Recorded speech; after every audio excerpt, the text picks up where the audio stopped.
Hi, well this is the second in a series of videos that I'm hoping to put together to try and summarize the contents of this fantastic book, Leon Trotsky's History of the Russian Revolution. And in this second video, I want to concentrate just on chapter 1, where Trotsky outlines the peculiarities of Russia's development, as he puts it. And in addition, the appendices to volume 1, where he adds some further points. So, although there's a lot to cover, this is a very important initial start where we need to concentrate on the theory rather than perhaps the revolutionary events themselves. So actually, I'm not alone with starting with theory. Trotsky himself, in the preface to his book, makes the point that the historical peculiarities of Russia will be characterized by us in the early chapters of this book. We venture to hope that they will not repel the reader. In the further development of the book, he will meet these same forces in living action. So apologies equally if this particular section of the video is largely about theory, but that's where we need to begin. And I'm going to start with the idea of historical materialism. Now, for those of you who know something about Marxism, then I'm sure you could describe historical materialism in a few sentences of your own. Have a go. What do you think? Well, you might well have come up with some better explanations than I have, but let me give it a go myself. To explain historical materialism in a few sentences, first of all, clearly you've got to start with the idea that Marx explained that history can only be understood as a history of class struggles, because those in control of the means of production in any society have always exploited the labour of other classes for their own benefit. The development of capitalism had seen this effect reach new heights, that the capitalist ruling class, the bourgeoisie, had used their control of modern industry and finance to vastly expand global production and trade, of course, at the expense of the working class and the poor masses as a whole. But as capitalism had dug its claws deeper into the planet, the limits of that system had become exposed. Increasingly, economic crises set in. Without enough profitable markets in which to sell their goods, increasingly wars broke out. And with new markets harder to find, they even resulted, of course, in World War I as a global war. Now that, as Marx has explained, was another example showing that capitalism could no longer bring society forward. Further expansion was being held back by the limits of both the nation state and private property. What was required was a socialist society, taking into public ownership the big companies that dominate the economy and introducing conscious democratic planning internationally in order to bring an end to the anarchy of capitalism. How could that happen? Crucially, Marx pointed to the working class, the proletariat, created by capitalism as its own gravediggers, as being the force that could bring about a socialist change. Bound together in the workplaces, workers had the experience of working together needed for united action. They had a common interest in overcoming production for profit, and they had the strength to take control of industry and, of course, their own lives. But Marx and Engels were very keen to point out that no ruling class had ever given up its privileges without a fight. Society wasn't going to be taken forward by hopeful utopian appeals to the capitalists, but only by revolutionary change led by the working class. But as a final crucial point, which has already been taken up by Trotsky in his preface, Marxism, acting as the memory of the proletariat, had learned from those struggles of the past. The exploitation suffered under capitalism would provoke workers and the other oppressed masses to struggle, to defend their living standards and to fight for a better future. However, there was no certain workers' victory written in the rules of history. It was not enough simply to struggle, but it was needed to know how to win. So what was required? If Marx's general analysis is right, isn't he saying that revolution is inevitable? Well, what is necessary for such a revolution? Well, if you've seen the first video looking at the preface to Trotsky's history, then you'll know this famous quote, that without a guiding organization, the energy of the masses would dissipate like steam, not enclosed in a piston box. Although nevertheless, what moves things is not the piston or the box, but the steam.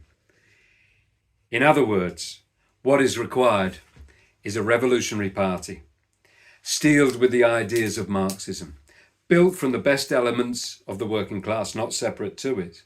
But that's what's needed to explain and guide the working class to a successful revolutionary victory. And that, of course, is a key part of the history of the Russian Revolution. Let's move on to another important idea, the law of combined and uneven development. Now, what's that about? Well, we've just looked at the basic idea of historical materialism. But looking at that development, Marx had always therefore expected that the socialist revolution would first begin in an advanced capitalist country, like, say, France or Britain or Germany. Why would that be the case?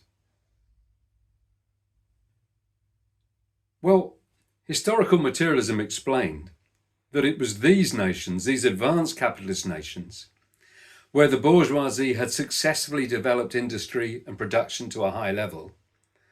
A revolutionary proletariat should be able to take power in those societies and use that productive power to distribute sufficient goods to all.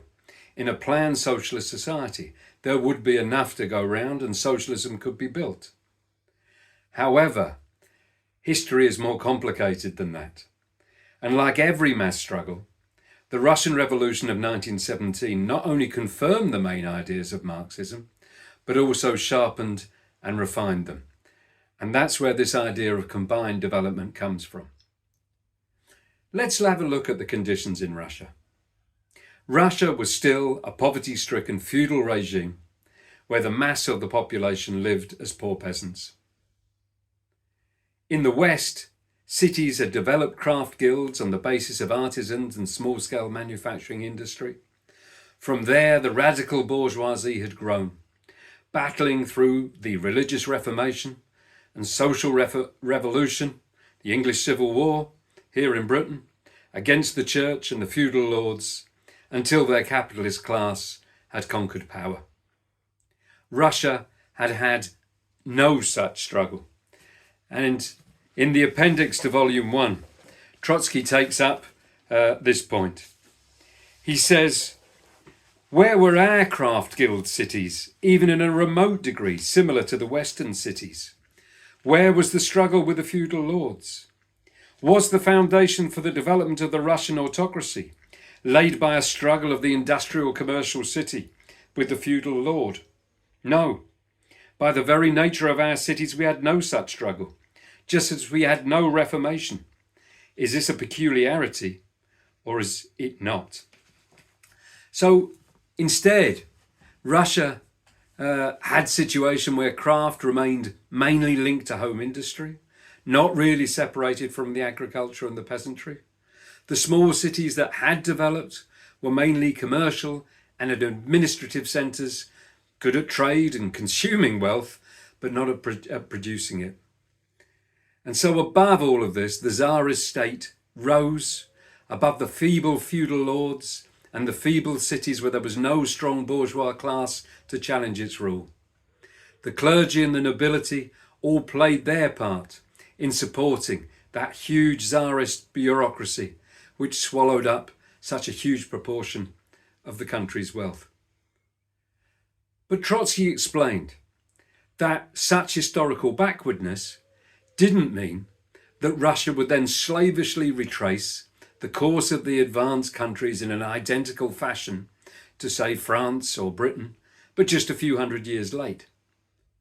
No, in order to try and compete with its international rivals, feudal Russia was forced to adopt some of the advances of the capitalist West, and so skip over some of the intermediate stages of development that a mechanical view of Marxism might predict.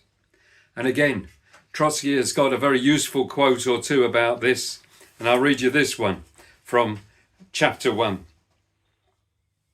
Although compelled to follow after the advanced countries, a backward country does not take things in the same order. Historic backwardness compels the adoption of whatever is ready in advance of any specified date, skipping a whole series of intermediate stages. He compares it with indigenous peoples who throw away their bows and arrows for rifles all at once without travelling the road which lay between these two weapons in the past. He goes on, the laws of history have nothing in common with a pedantic schematicism. Unevenness, the most general law of the historic process, reveals itself most sharply and complexly in the destiny of backward countries. Under the whip of external necessity, their backward culture is compelled to make leaps. From this universal law of unevenness, thus derives another law, which for the lack of a better name, we may call the law of combined development, by which we mean a drawing together of the different stages of the journey, a combining of separate steps, an amalgam of archaic with more contemporary forms. Without this law, to be taken, of course, in its whole material content, it is impossible to understand the history of Russia.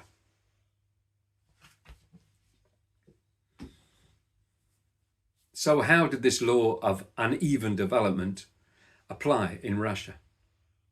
The point that Trotsky is emphasizing is that Russia's lowly culture was forced to take leaps forward, combining the most highly developed achievements of capitalist technique with the society based on feudalism and Tsarism, and that produced a unique relationship of classes. So some figures that are given by Trotsky in 1914, while still 80% of the population were living on the land, carrying out agriculture at the level really of, say, the 17th century, in cities like Moscow and Petrograd, you had some of the most modern factories in the world.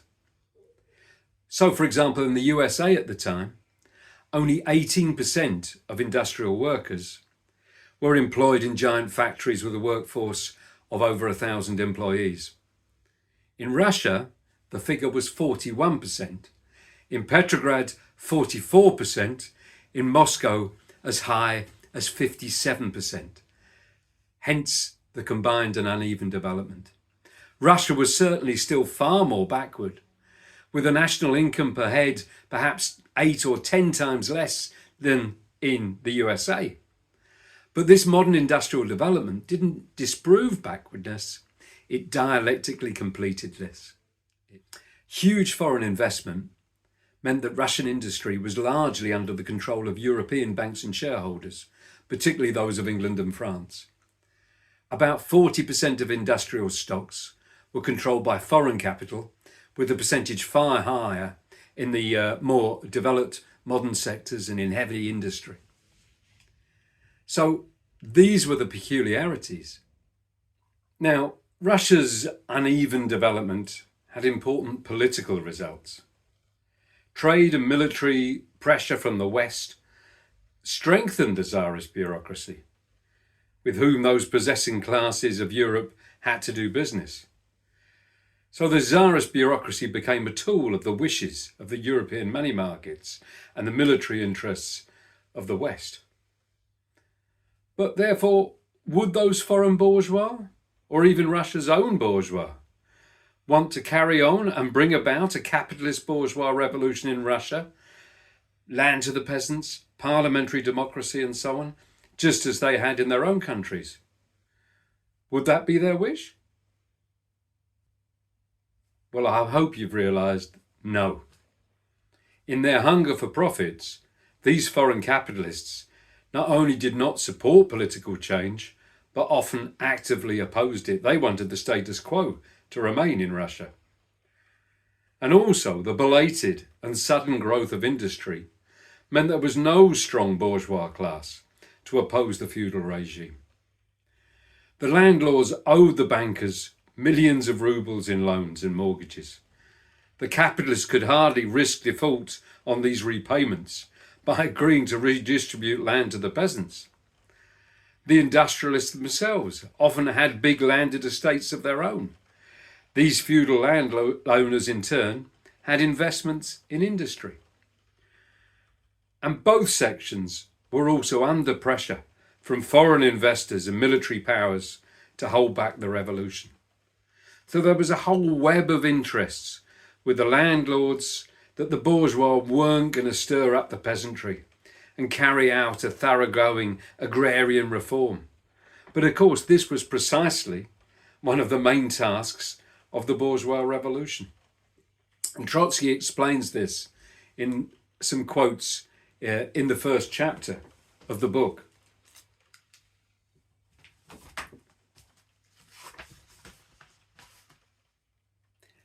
The incapacity of the bourgeoisie for political action was immediately caused by its relation to the proletariat and the peasantry. It could not lead after it workers who stood hostile in their everyday life, but it was likewise incapable of leading after it the peasantry, because it was entangled in a web of interest with the landlords and dreaded a shake-up of property relations in any form. But he goes on to point out, not only in England of the 17th century, but France of the 18th had no proletariat in the modern sense. In Russia, however, the working class in all branches of labour, both city and village, numbered in 1905 no less than 10 million, with their families as well, perhaps 25 million.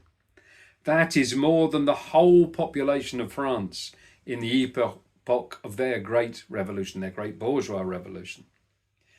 So as Trotsky says, advancing from the sturdy artisans and independent peasants of the army of Cromwell through to the sans-culottes of Paris to the industrial proletarians of St. Petersburg, the revolution had deeply changed its social mechanism, its methods, and therewith its aims. So, while the bourgeoisie of France and England had completed their revolutions without too great a threat from below, the Russian bourgeois looked over their shoulders at a youthful and revolutionary proletariat of millions. And so, while frustrated with the power of the landlords and the czarist bureaucracy, the impotent Russian bourgeoisie had to content itself more or less with the status quo. But that sudden industrial development had produced the greatest change in political outlook in the newly formed working class. Whereas in Britain, the proletariat grew gradually through the centuries, slowly adapting its ideas to the new environment and developing perhaps a rather conservative tradition. The Russian working class, on the other hand, was shaped in a few decades of rapid change, where their whole life became a sharp break with the past. So, unlike England's more conservative tradition, what effect would this sudden development of modern industry have on the Russian workers' movement? Well, again, Trotsky writes a lot on this, just to take one quote. That the Russian workers were therefore hospitable to the boldest conclusions of revolutionary thought, just as the backward industries were hospitable to the last word in capitalist organisation. The Russian proletariat was forever repeating the short history of its origin. A yearly inflow of fresh labour forces from the country in all the industrial districts kept renewing the bonds of the proletariat with its fundamental social reservoir.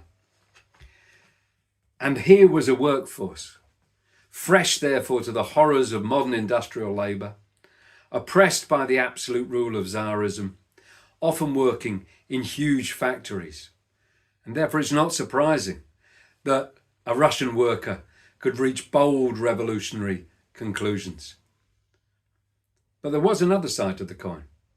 This sudden development also created difficulties within the workers' movement, like illiteracy, political backwardness, and lack of organisational traditions. So the youthful Russian working class learnt its fresh steps in its harsh environment, where strikes were forbidden by law, democratic rights virtually unknown, and it was left to small underground circles of revolutionaries to attempt to organise meetings and demonstration, distribute secretly printed or even handwritten leaflets and newspapers, only for the police to quickly uncover them. And Lenin and Trotsky were some of those participating in the movement in this time, where they point out the arrested activists would be imprisoned or exiled, and most of their local newspapers rarely got as far as issue number 2, let alone number 3. And so from 1900 onwards, Lenin and other Russian SDLP leaders who had managed to escape from Russia produced the newspaper Iskra, the Spark, from abroad and successfully smuggled it into Russia. As in economics, ideas and organisation also followed the law of combined development. Political strikes against government policy became a common weapon in Russia, yet they were still rare in Western Europe, where strikes would be mainly economic, about pay and so on. And the Russian proletariat also adopted the weapons that had been forged through long years of struggle by their European counterparts, very quickly taking on trade unions, strikes and political parties. But it was backward Russia that also became the only European country in which the Workers' Party supported Marxism as a doctrine, the Russian Social Democratic Labour Party, and it enjoyed powerful support. But above all, particularly starting in the revolution of 1905, the Russian proletariat was the working class that first invented the key weapon of revolutionary organisation, the Workers' Council or Soviet. So I hope this section has explained those particular features, those peculiarities of the development of the Russian economy and the particular classes, not least the Russian working class, that explains the particular situation that Marxists were dealing with and led to the Russian Revolution. But just before I finish, those effects of the law of combined development, of course, weren't only then in 1917 in Russia. It might be worth thinking about other places in the globe today where the rapid development of a working class may have also brought about revolutionary changes in the outlook of workers. And that's a discussion to have perhaps separately. But I better bring this particular video to a close. But there's still plenty to say about the development of the Russian workers' movement and the particular debates within the Russian workers' movement that led to the issues of Bolshevism and Menshevism, and particularly Trotsky's theory of permanent revolution. And that will be the content of the next video.